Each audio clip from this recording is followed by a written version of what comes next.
Hello and welcome to Black and Yellow. No, this has nothing to do with the Wiz Khalifa song, although it's a pretty cool song. Anyway, I digress. This is Ting's first episode. What is Ting, you ask? Good question. Ting is an independent, integrated creative agency which has done some really cool work, and this October 2022, they celebrated 13 years of their creative existence. Now that you know who Ting is, let's get back to the podcast. This is season 1 of Black and Yellow, a Ting podcast. And in this 10 episode series, I will be talking to the key stakeholders of Ting, both old and new, to understand their journey with the agency. Now, thanks to films, both Hollywood and Bollywood, we love backstories. So, it only makes sense to hear Ting's origin story to understand why Ting is a hero today in the marketing and advertising space. But I will not be telling you Ting's story. I wouldn't do justice to it. Although, I have got two original founders who started Ting when they were nothing. So let's hear it from them. Our very first guests, I would like to introduce Manan Vora and Sudarshan Anand Kumar.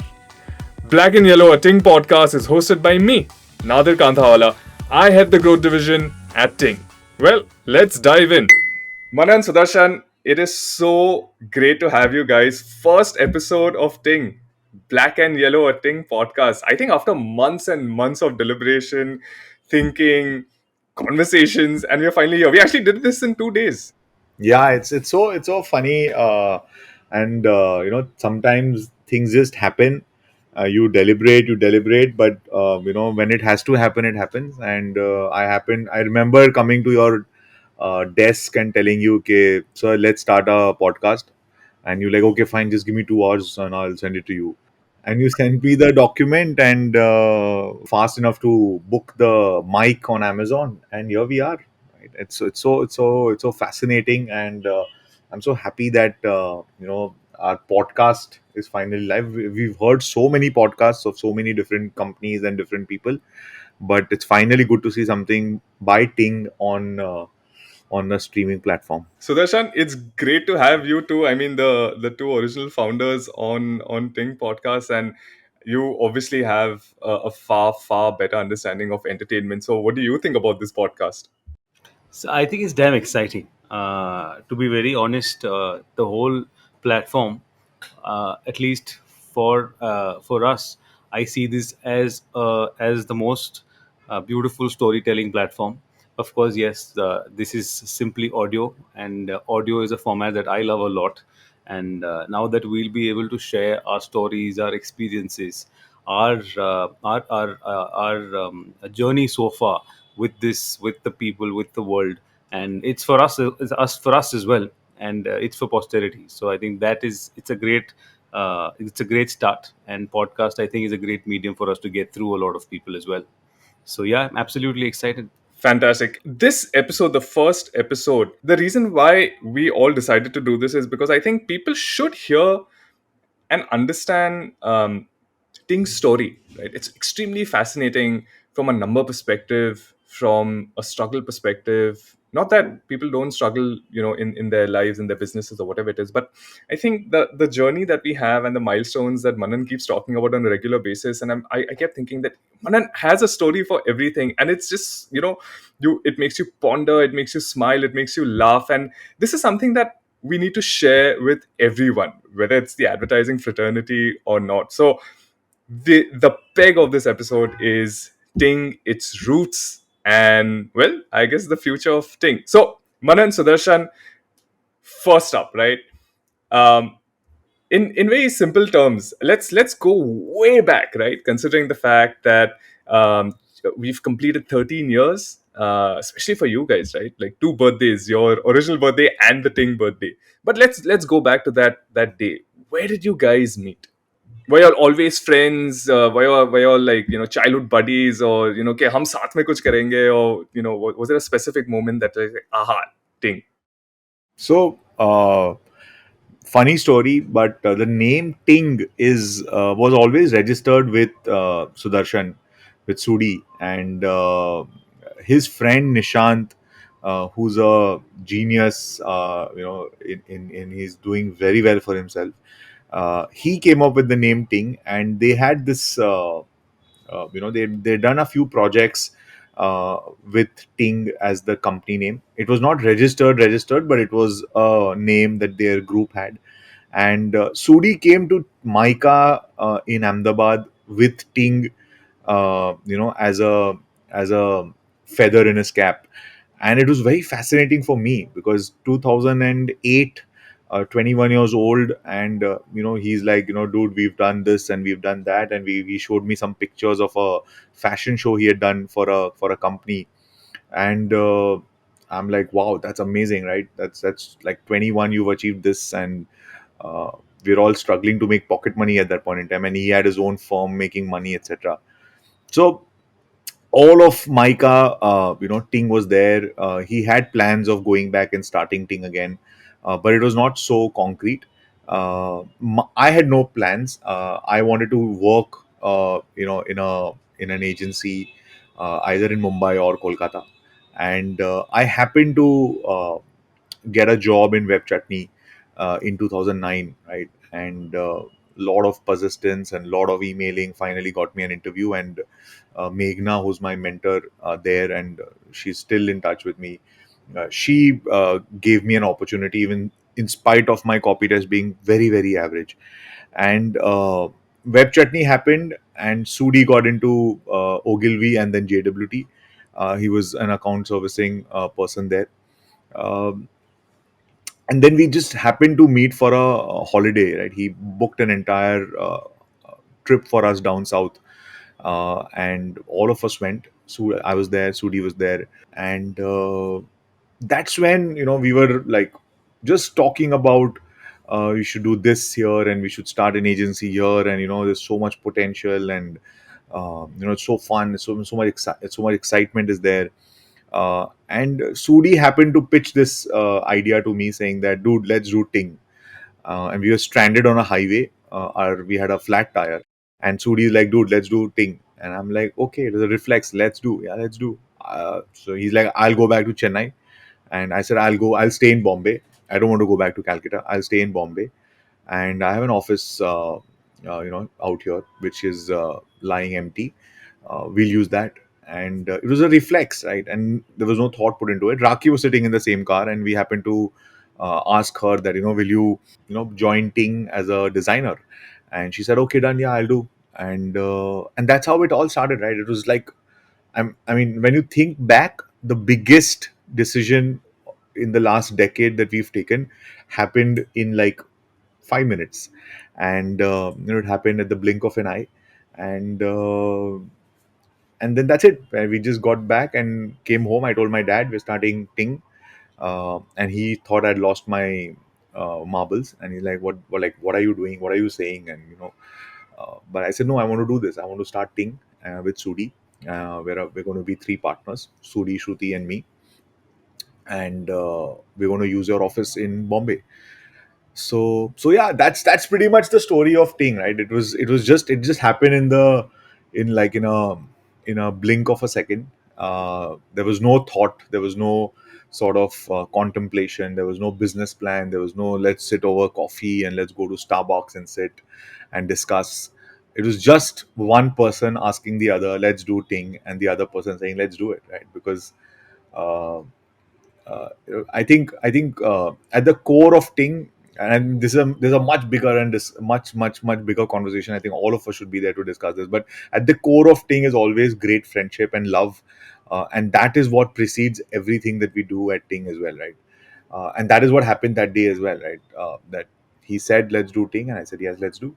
Sudarshan, so clearly the inception came from your side because you were already doing something. But getting into the creative field back in 2008 with social media, not even digital marketing, social media just sort of coming in. Facebook 2007, YouTube around the same time. What was the inspiration for you to, as Manan says, spur of the moment, like, it was just a conversation and we started. Did that come from somewhere, considering the fact that you were driving this entire thing right from the beginning and Manan just jumped on and said, yeah, let's do it? So yeah, so the inspiration to get into advertising came when I was in my undergrad, and primarily because of a professor back in college by the name Alex Jerome, and that was when I was introduced to copywriting, and then the world of advertising opened. And like how Manan mentioned, my best friend Nishant had opened doors to advertising for me, and he was the one who introduced me to Micah as well. And from then on, looking at advertising, the way I looked at advertising changed, the way I read copy changed, the way I started looking at visuals changed. But when you're an undergrad, you don't really know, especially when you're coming from a business family, you don't really think of alternate businesses. Yes, you do want to do something in your life, so that's all you know. You don't know what you want to do really, and most of the visual communication students might not really have a clue about what they want to do in the future, even after the third year. And in the second year, somewhere towards the end of it, is when Nishant, myself, and few more people were together from class, and the idea was to work, was to do something together, and that was probably an inspiration, and we decided that we'll start because the common interest was advertising, and for me, it was a medium that helped me or enabled me to get into a visual and an audio medium. Right? Yes, I could have gone into filmmaking, but I like the craft of advertising much better. Right? Here, you're able to control a lot more. You're able to define things a lot more. But the challenge is that you will have to do it in a shorter span, and therefore, advertising was a lot more inspiring, and that's how I decided. That's what I needed to do. But I'll go back to your previous question to Manan. I want to add a little bit to it, like how Manan said, beautifully put, that friendship and love being the core of it. We had something even before we started Ting. What Manan and I had when he was with Web Chutney and when I was with ONM and JWT for a short period, we had a part-time agency called 0159 Advertising. Right. So the urge or the inclination to work with each other has constantly been there. We decided to be part of each other's lives even then. And I remember we worked on a few projects with Manan being in Bombay, me being in Chennai. We used to be on Skype calls all the time. And we worked on a few projects, and some of them didn't pay us for the projects. Of course, the work wasn't great, but definitely we did have that experience of working with each other. So my pitch to Manan was two things. One is, dude, let's start Ting 0159, Yeah. because 0159 is something that that was Manan's number. That was Manan's family number, and it's now part of a lot of my numbers as well. And I suggested that we'll start Ting 0159, and Manan was gracious enough to say, "Dude, don't need Ting 0159. Let's just keep it Ting." Right. So that was great of him to have said.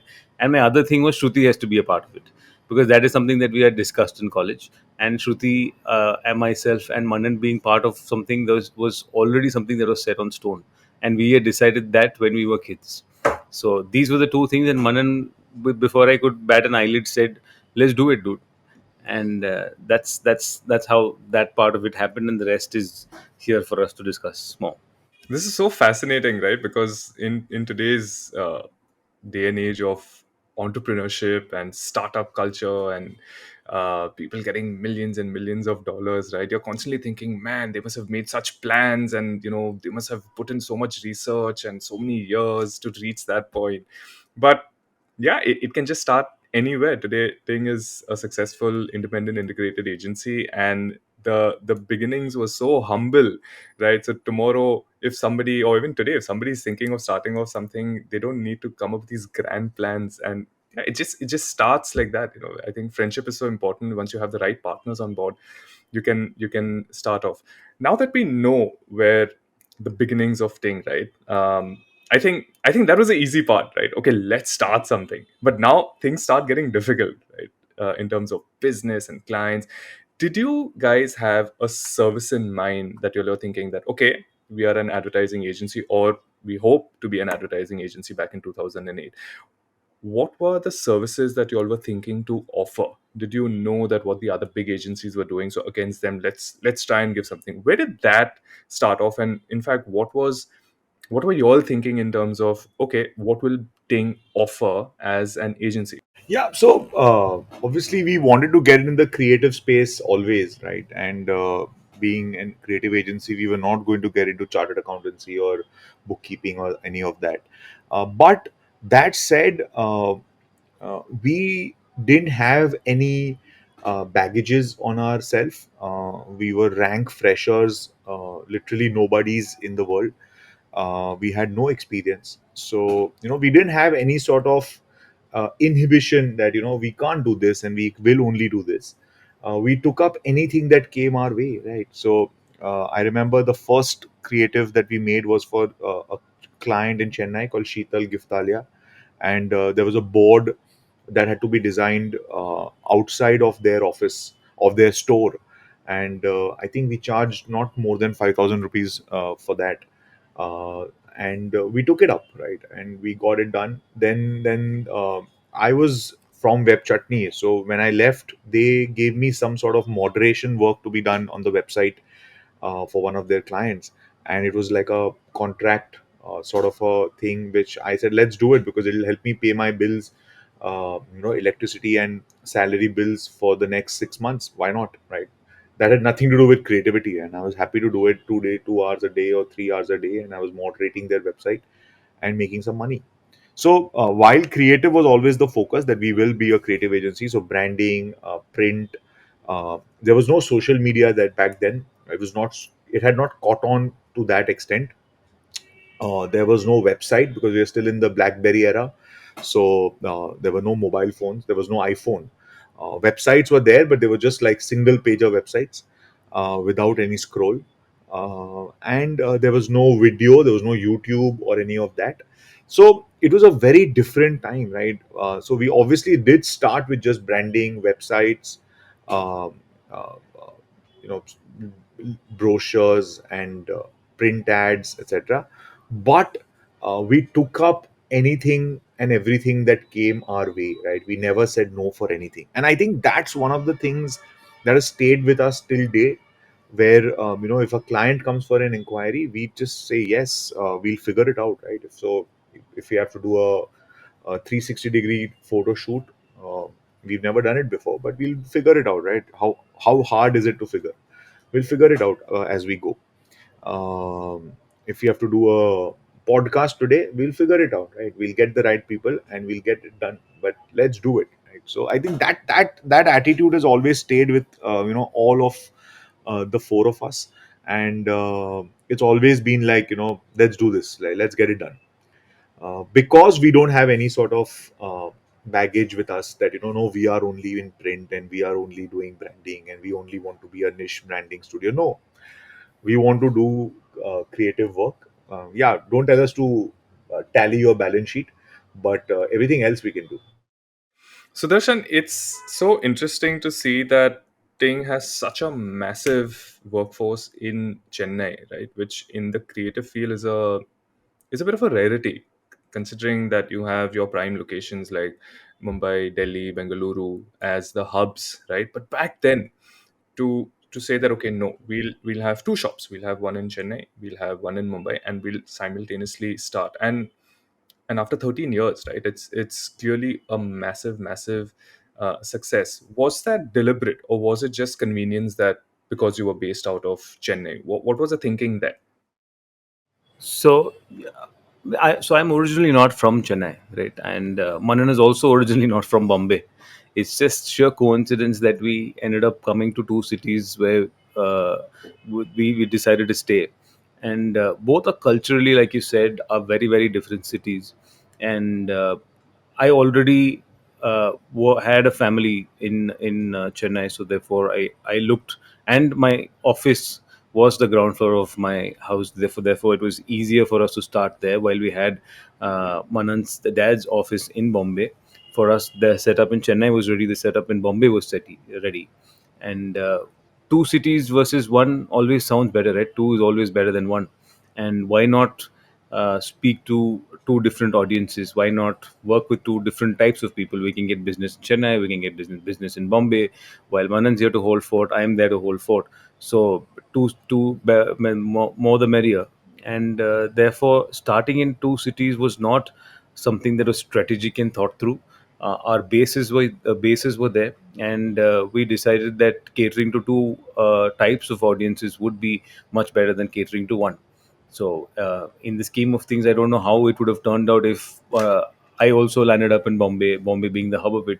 and we had just started in Bombay alone. I don't know how it would have been, but this now the multi-city presence does give us the strength. So I guess it was just the right thing to do, and yeah, that's Yeah, how. and it sounded very fancy, right? And when we started Ting with two offices, we would tell people that I'm leading the Bombay office and Sudhi is leading the Chennai office, and it sounded very fancy, but that's the beauty of it, right? When you look forward, like how Steve Jobs says that you can't connect the dots looking forward, but today when we look backwards, there are so many clients of ours who thrive because we have a regional presence, such a strong regional presence, right? That would have never happened if a Bombay agency would have tried to open doors in Chennai without knowing the city, without being there lived in the city for so long, right? And because Sudi leads that entire outfit with about 200 people in Chennai, that if that the work is just different, right? And it's so much more regional. It's so specific to the city, which is just amazing, right? So when you look forward, yes, you can't figure why you're doing what you're doing, but you can always connect it backwards, and that is what happened with Ting. You've already mentioned that your first client was a Chennai based client, right? I mean, honestly, I'm very surprised because I just assume that you throw a stone in Mumbai and somebody will need some form of marketing. But it's so good to hear that your first client came from Chennai. Now, we are an agency. We all have struggles. We all have gone through our issues. Tell us, what was your biggest struggle starting with just three people in Thing back in 2008 and trying to reach out to clients? Did you all divide your responsibilities that, okay, you know what, I'm going to bring in the business, we'll tell somebody else to do the creatives, I'll manage client servicing? Was there a specific plan? Or again, as you know, Manan, you said that kar lenge, we'll figure it out. Let's just try and get something in first and then we'll see how we need to kind of do it. So I think the firstly there were not many people to divide responsibilities, right? So it was just me, Sudi, Shruti, and Raki. Shruti was getting married at that point in time, so she was going to join in a few months later. Raki obviously is very, very, and she's going to kill me for this, but she's very, very poor with client servicing. So she had to take up the designing part of it. She's very good with design, but she can't talk to clients. Sudi and I were doing practically everything else, right? So it was difficult for me to get clients in the beginning because no one knew me in Bombay. Um, Sudi had a lot of connections in Chennai because he's lived there all his life, and he happened to tell a lot of family members and friends that he's starting out. And the first few contacts that we got were, in fact, from his close circle of friends and family. The biggest problem, I think, the biggest problem was the fact that we didn't have any sort of backing or any sort of uh, you know uh, experience or knowledge to get clients, right? So when we have to introduce ourselves to clients, we would say that, listen, we are from Mica and we are gold medalists, etc., which had literally no value to them. And we would say that, please see our portfolio, Mica portfolio. So we put together a Mica portfolio of about 100 odd slides of all four of us ka work, to say that, this is the kind of work that we've done in our school as portfolio, and we can, please give us a chance with your brand. uh, it is literally very, very difficult to convince someone to spend that 5,000 or 10,000 rupees on a rank fresher who's not done any work in the world, but he's just come from Mica, from a fancy B school, C school. But we got some work, right? We got a beautiful brand in Mumbai called Anando Milk. We happened to do their rebranding, repackaging. We got a brand called Peekaboo Play School in Chennai. We got Sheetal Giftalia in Chennai. So we got these small projects who trusted us, right, with the work for them, and and actually that took off in a pretty good way. But in terms of the challenges, I think, yeah, convincing people that please trust us with your work was one big challenge. Capital was a challenge, right? Not like we needed a lot of money, but we started off with 3 lakh rupees of capital. Right? We went to our parents, asked for 1 lakh rupee each. um, Thankfully they didn't question us, they just gave us the money. And we had our offices rent free, so we didn't have to pay for the office. But I think that was one insecurity in my head always, कि यार पैसा खत्म नहीं होना चाहिए. The money should in the bank should not run away, right? So we used to be very very frugal with our expenses. We would not spend lavishly on anything. I remember not having Wi-Fi in the office for the first 2-3 months. I used to use a dongle in Bombay, and then Sudi came in one day and he's like, "Dude, you can't just use a dongle. What is this? Get a Wi-Fi." So I said, "Yeah, but that's 500 rupees extra per month." He's like, "Yeah, that's okay. We'll figure." So we got a Wi-Fi. We didn't have an AC in our office in Bombay for the first 6 months, and then Shruti really she rebelled against me when I was not in office, and she's like, "Listen, Manan, this is too hot. We can't sit in office without AC." So I said, "No, but there is a standing fan." So she's like, "No, that doesn't work. Right? We can't have a standing fan in office. We want an AC." So we got a 15,000 rupee AC back in 2010, March, I think. They're like, "Okay, fine, let's get an AC."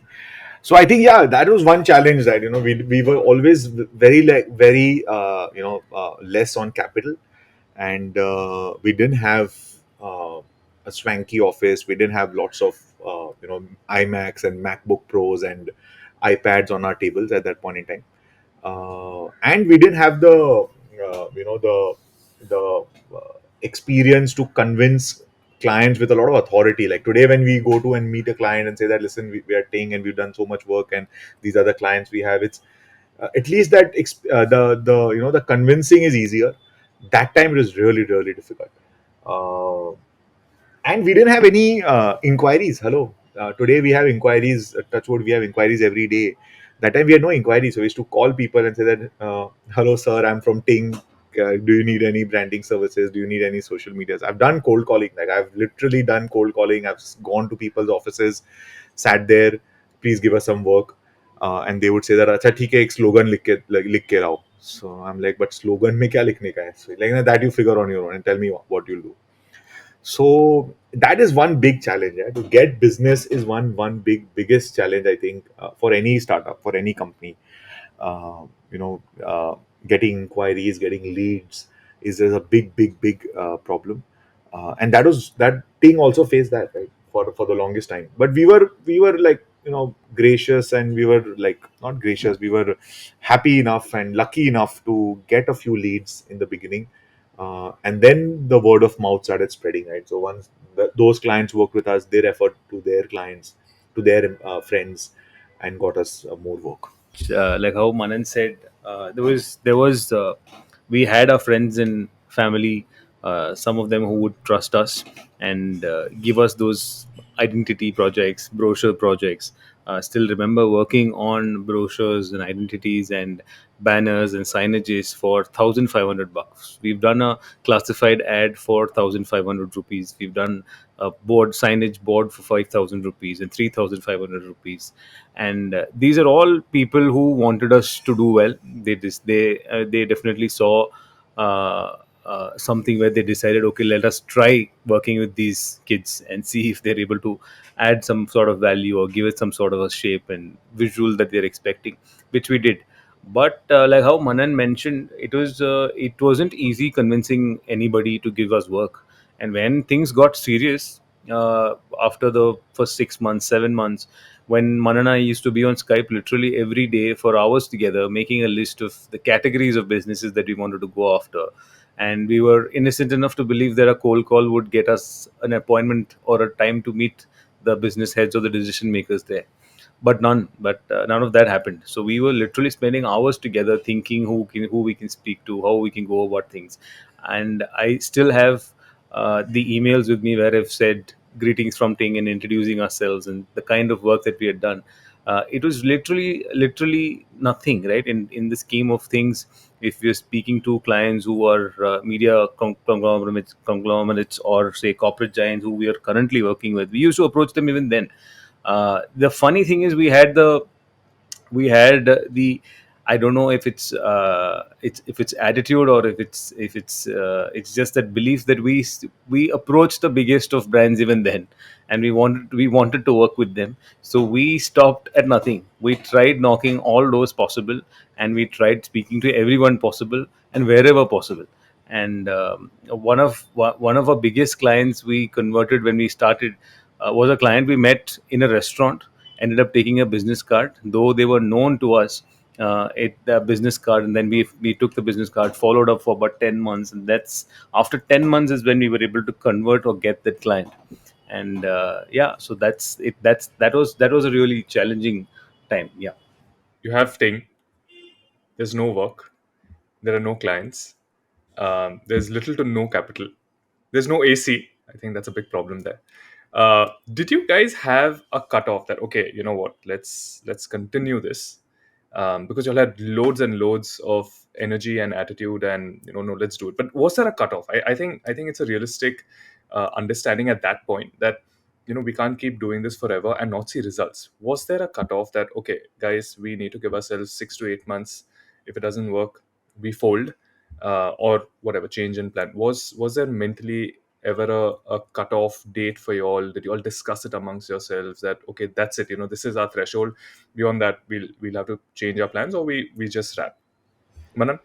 I think there was no cutoff in mind, but I mean, for sure, yeah. If the money in the bank would have run out, we would have folded. I remember telling Rakhi this, that listen, I'll commit to you for 6 months of salary, because we started in October 2009. So October to March is 6 months. So I said, March of 2010. I said, we'll commit you for 6 months of salary, whether we get work or not. So she said okay, right? So I think that was one thing that I remember telling her. But there was no such discussion between Sudi and I and Shruti that we'll do this for 1 year and see how it goes.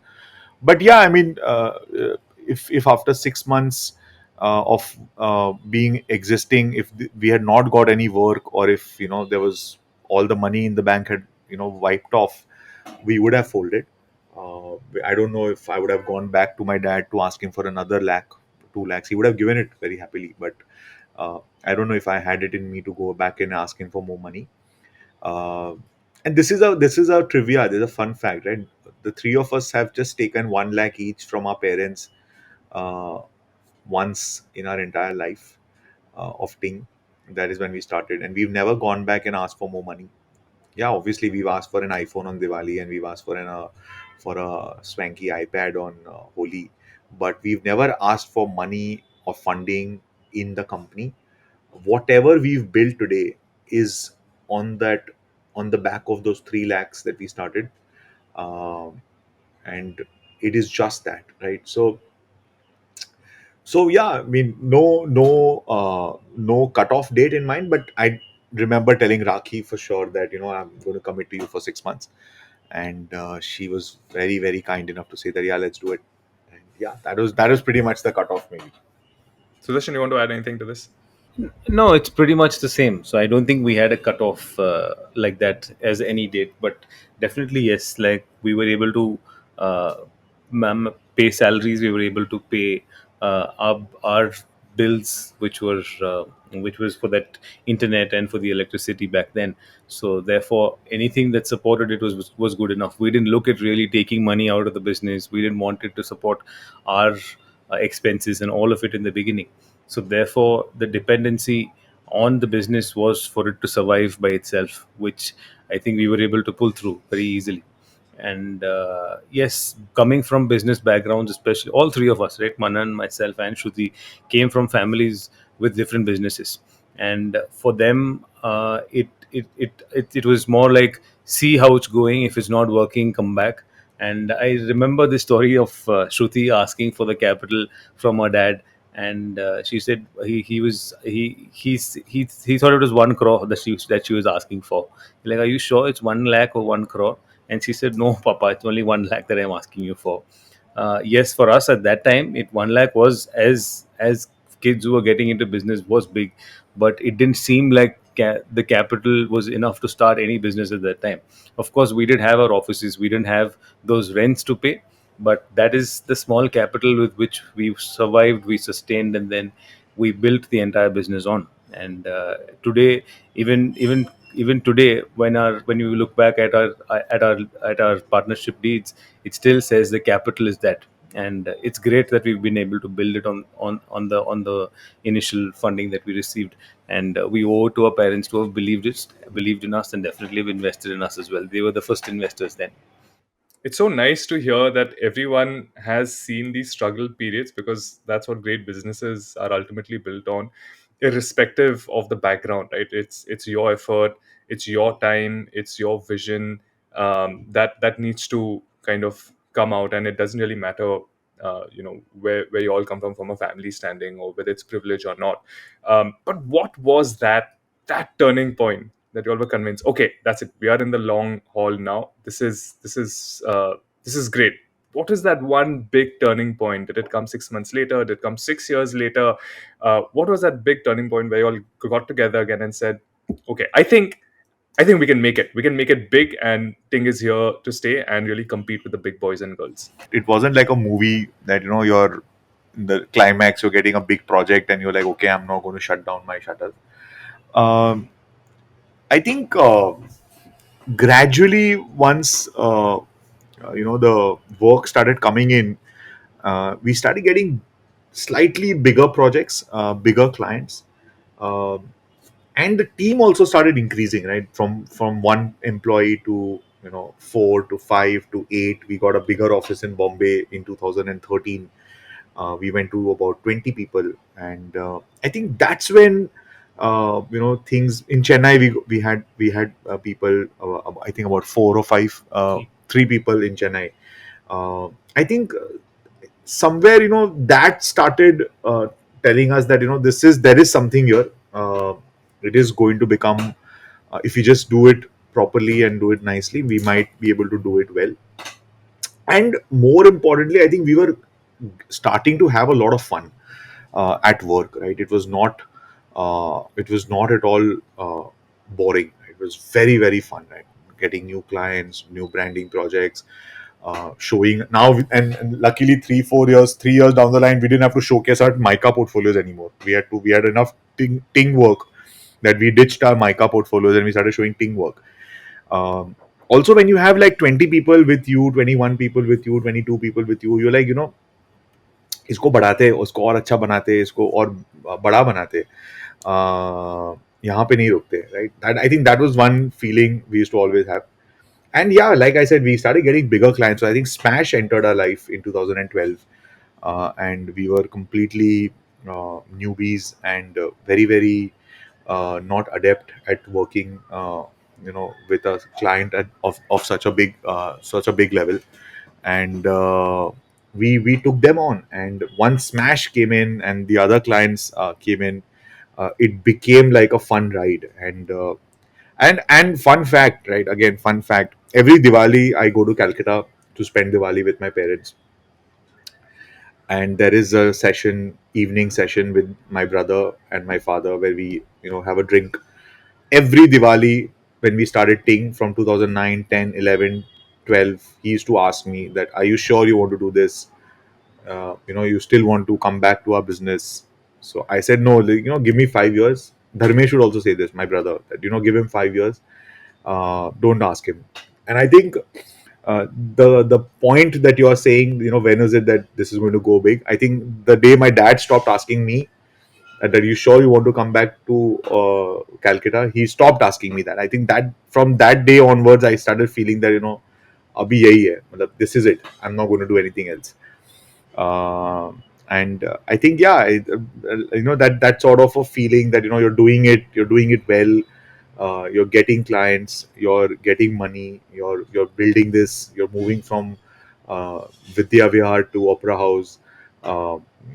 Those kind of milestones also started, resonating the fact that, no, this we are in for us for some time now. Let's not, like, stopping it is never a thought. And Sudarshan, you were also clearly on board, right? You knew that, okay, that's it, this is going to happen, this is going to work. Absolutely, 100%. Right, like how Manan mentioned, it wasn't about that one for me personally, I don't think there was one particular moment that said it, or it made me believe that yeah, this is it. I think every day working with each other, and we had a lot of fun, right? We did definitely have a lot of fun. Small milestones mattered, small closures mattered, and the fact that we now were responsible for more people than just one or two people who were with us was was one of the driving factors, right? You can't afford to sit back and relax, right? From one person it became three people, from three people to 15, 15 to 20. So when, as you're increasing the number of people in the organization, you become more responsible. And if you're having fun along with being responsible, then that's the dream combination. And like how Mr. Dhoni says, it's the focus was never on the result, it was always in the process. And if you have fun in the process, it's nothing like it. And that's what I think the three of us continue to have every day. And whether it was the smallest of projects or biggest of projects, there would always be a discussion, there would always be brainstorming. We'd want to contribute, we want to add value. And it's not not with a serious thought. Yes, the client is, of course, the person who's putting money on us is serious enough, and we need to be serious about the work, but we don't need to go about it the serious way. And we had extreme fun doing that. We still have, right? 13 years later, I think we've still just pretty much scratched the surface of it, and we have a long way to go even from here. And if you're having fun, I don't think you need a turning point to tell you when you've arrived. With people trusting you, whether it's internal, our own people, or clients, with the number of people trusting you, yeah, you think, huh, you're doing something right. Definitely, you seem to be in a space where people believe you or trust you for what you're doing, and that kind of reassures what you're doing. But I still think we have a long way to go. And now bigger brands, or internationally bigger brands, trust us. Yes, which means we have to be more responsible. But I think we have a long way to go even from here. That is so well put, Sudarshan. I think trust and happiness goes a long way in achieving anything. And being a part of Ting now, close to almost a year, being associated with Ting, I see that. I see that as a driving force. There'll be struggles that will keep coming. There'll be so many issues that will keep popping. People screaming at each other. But in the end, it's always the process that needs to be followed. And ultimately, you know what the goal is. How you reach is what is really matter, because one day or the other you will reach it. So it was great talking to you guys, Manan and Sudarshan. It was so much fun. Our very first episode, Black and Yellow Ting podcast. I couldn't have asked for a better guest to start off with the first episode. Manan and Sudarshan, who've walked us through their journey of Ting, and their struggles and fun stories and some very important points. I think professionals, especially who want to get into the creative field, budding media professionals, should hear your story out, whether from an employment standpoint or starting off their own business. And I urge everyone to hear this story and go back and see what they can pick up. Once again, to our listeners, thank you so much for being here with us. Hope you guys had fun. And on to our next episode, where another partner walks in, and fun fact, he was a client, and Manan, Sudarshan and Shruti managed to poach him and make him an integral part of things. So that's in our next episode. We will be talking to Adil Mehta. You can check us out on www.ting.in. That's our website. We've put up some very interesting work. You can also follow us on Instagram, Facebook, and YouTube. We put up some really fun content. We don't just put up shop work, but some really good stuff and very strong cultural work as well from a employee standpoint as well. So yeah, do check us out. And if there is any requirement that you guys have, you can just leave it on the website, and we'll be there. Somebody from my team will definitely get in touch with you. So yeah, until then, next episode. Thank you so much, guys, and yes, keep tinging. Thank you, Nadir. Thank you so much. Thank you, Nadir.